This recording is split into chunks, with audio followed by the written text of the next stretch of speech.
What's up, and thanks for tuning in to this week's edition of the Horror Debate. I am Jeff Rowdy Jake here, and alongside me, as always, Michael Mandy. And this week we're going to be reviewing Primeval from 2007, directed by Michael Catleman. Catwoman? Yeah, Catleman or Catelman. I don't know how to pronounce it. Catwoman? What are we talking here, Mike? I'm sorry, Michael. But anyways, it's starring Orlando Jones, and here's a name that I know I'm going to screw up. Here we go. Two big screw-ups on name pronunciations, and I'm really sorry. Jurgen Prochnow. Oh, you did that good. And you didn't even honk a loogie when you did it. Yeah, I know. Now he was in Beer Fest. He was the mean, nasty guy. But now he was the sub-commander in Das Boot. We don't just watch horror movies, you know. We watch other movies, too. Yeah, you know, if they like Beer Fest, you know, that's a title that stuck out in our minds.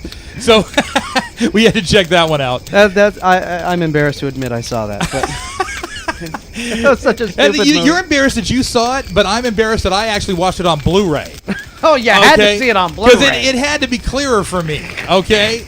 You know, the clearer that crap is, the better the movie is, right? That movie's just a dirty little secret in my mind, man. Yeah, I saw it, and let's move on. All right. So, Primeval, man. You know, Primeval. Let me tell you a little story, Mike. Okay, I'm sitting in a theater, right? And I think you were with me. Yes, we were watching Black Christmas. And I say, oh, God, no wonder I don't remember. No, but then the preview came on for this flick, right? And it's talking about a serial killer. The most prolific serial killer of mankind. And I'm going, history. Sweet! That was the first thing out of my mind. And then the poster for it showed that giant mountain of skulls. I remember? turned around to you and I said, Mike, we gotta see this flick. It looks like there's gonna be some kind of like dude out in the wilderness, chopping people's heads off, dismembering some bodies, right? Yep. I didn't know I was gonna watch like Lake Placid Squared. Okay, I mean, Attack of the Giant Alligator. What's the deal with that? Yes, folks, and in the new previews that they cut, it's obvious that it's a giant alligator killing people. Now, why they promoted it as a mass murderer, they should have just said it's a giant killer alligator film, because you know what? I thought this wasn't a bad film as a killer alligator film. No, it was. It was. And let me tell you why it was. I mean, come on, it's a killer alligator film. Let me tell you why this. Well, first of all, tell us the plot, Mike. Plot of this film is there's a killer alligator running around in Africa. Not a lot to really expand on there. And yeah, but there is. This TV crew goes out with a Steve Irwin kind of guy who wants to save the alligator, but of course the TV crew wants to film them capture it. So they send the guy from Grave Dancers out to go get him. Okay. So okay, but here's the deal, okay? Even if they would have advertised it right and honestly and everything and told us that we were going to be watching a killer alligator movie, even if they would have been upfront and honest, this is a hybrid flick. This is like the killer alligator meets the social commentary. You know, it's like, it was really bizarre how they kind of fleshed it together.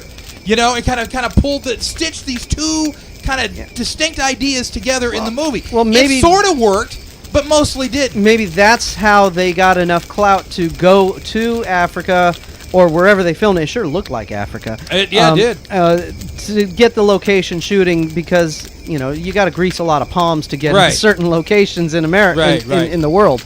Well, so, you know, thank God for comedy. You know, and thank God for Orlando Jones, because he was a riot. Without this guy in the flick, I would have been asleep halfway through, right? Yeah, his little side comments were hilarious. Absolutely classic. But, you know, I enjoyed this to an extent.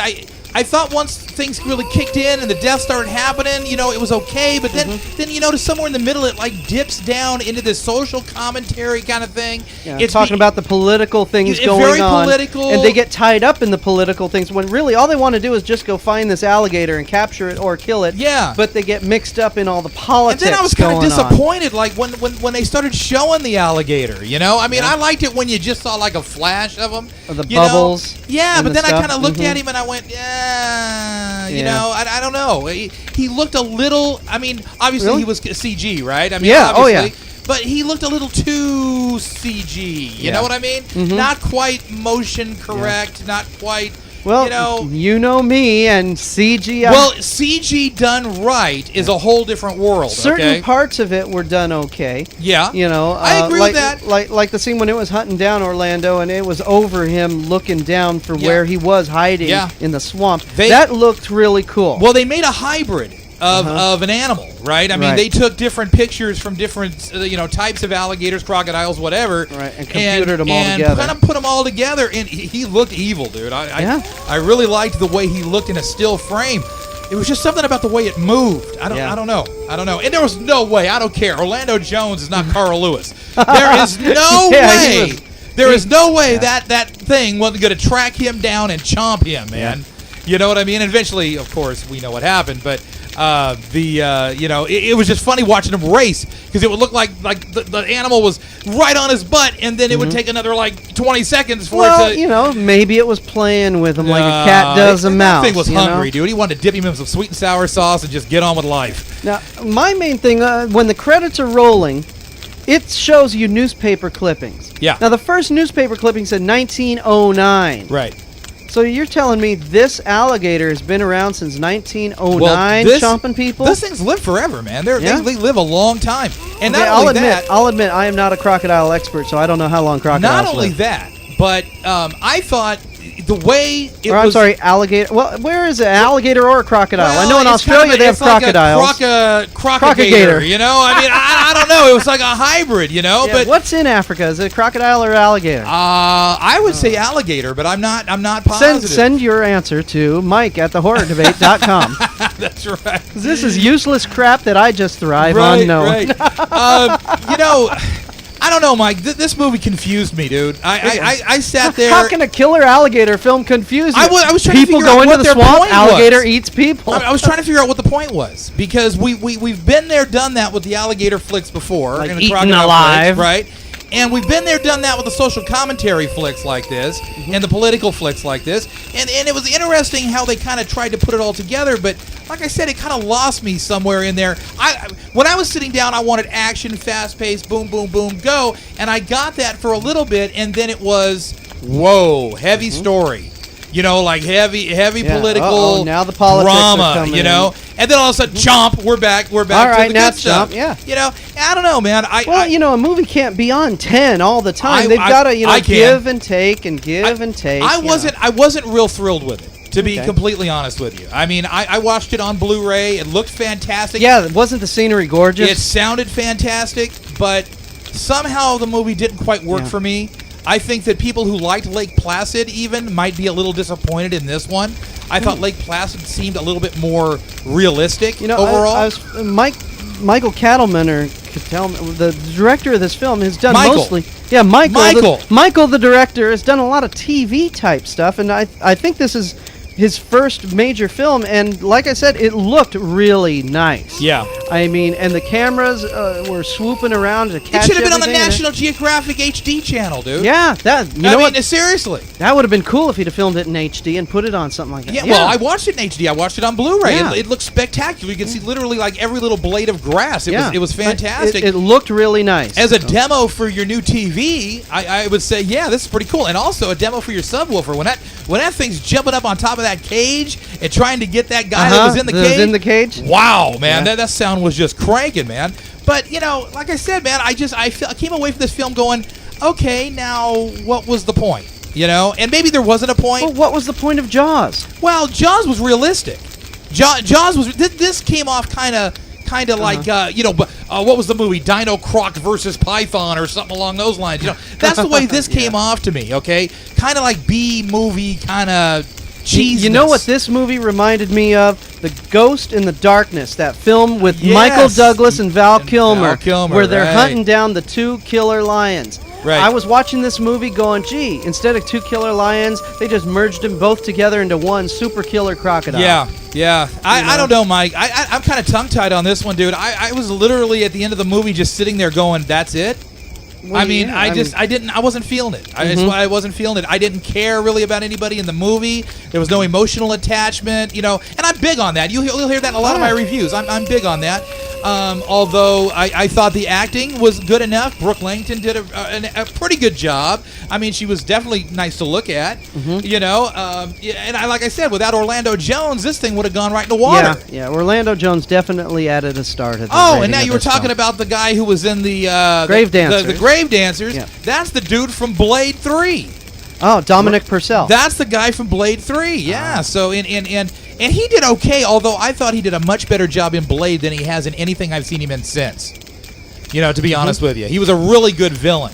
When he comes to be the like in the Grave Dancers, he was kind of wooden in the Grave Dancers. But he wasn't like the sympathetic character, No, I was watching this movie going, okay, he's improved since Grave Dancers. Yeah, I'll admit, Blade 3 was the one I purposely avoided. Yeah, no, Blade 3 wasn't bad. Really, I heard it was comedic. Ryan Reynolds had me in stitches, man. I'll have to check it out. Oh, I love Ryan Reynolds. I've got 1 and 2, and I thought, brilliant in that movie. Maybe I'll skip 3. And you can't miss what's her who's. It's Jessica Biel. I mean, she's in there, and she does a great job, too. The thing about Blade what's 3... Her who's it's? Do you see her? What's her who's it's? Well, the thing about Blade 3 is that, it starts off kind of serious, and then once Ryan Reynolds' character kind of gets into it, the one-liners are just flying. And I was dying, dude. I'll be honest with you. Okay? He's just hilarious, man. Imagine Van Wilder with a bunch of samurai weapons, okay? This is what you're getting, okay? Maybe I should skip it. Yeah. But Primeval, man, I'm going to give it a 2, and I'm going to give it a 2 for the simple fact that I didn't care. Yeah. And then after the movie, I didn't care. It had a really good premise. I thought it was misadvertised on purpose. Yeah. They didn't tell you were going to see a croc, alligator, whatever movie. Yeah. We were talking serial killer, and they made that preview on purpose look like that. Yeah. That always irritates me. And it's okay. Orlando Jones, like I said, saved it. But honestly, there are better things on the shelf. Lake Placid is a better flick than this. That's pretty much it. It's a solid 3-star film in my book, but I'm taking 1 away because of the bad advertising. Oh, it wasn't miscommunication. No, they did that knew on what purpose. they were doing. Yeah, there's no stacks of skulls anywhere in this movie. Yeah. But then give 1 back to Orlando. He saved that movie. I was entertained.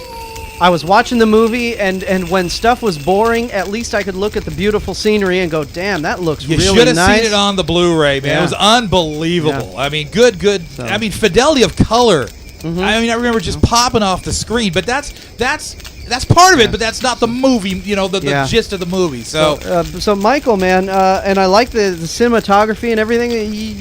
This guy's definitely, I think, going to follow in Spielberg's line that he does, the swooping camera, and doesn't this look good? And also the location the location is a character in this movie, and that's what I really like. Movies where the location is a character. Yeah. So, but none of that saves this movie. No. And that's my problem with it, is that it could have been the most gorgeous thing going, and it still would not have had enough substance to sustain it. Yeah, so 2 stars too. Like I said, I wanted to give it 3, but I got to take it away. There's better out there, and as a matter of fact, like I said, Lake Placid came out years ago, but it's still a better constructed story and more realistic and everything. And check out Ghost in the Darkness with Val Kilmer and Michael Douglas. Anything Val Kilmer is in is usually worth watching, to be honest with you. I mean, Michael Douglas, I don't know. Too. The Saint was pretty hard. Well, that was pretty hard to he sit didn't do through. a bad job. I just thought the movie was terribly constructed. Yeah. So, Val Kilmer, he's my real genius, man. I remember Val, Top Secret, man. Oh, Top Secret. The guy's awesome. I saw that in the drive-ins, and I went, oh, this guy's good. Lately, I saw an interview with him, not to get off the subject, but I saw an interview with Val Kilmer not too long ago on The Tonight Show, and he was so full of himself. Oh, yeah, he is. It was unbelievable, man. I was like, dude. Lighten up. Yeah. You're a talented guy, man. What happened to the fun guy that I'm used to seeing on TV, I mean, the kind of the lighthearted kind of guy. Yeah. He was just way too serious and way too into himself.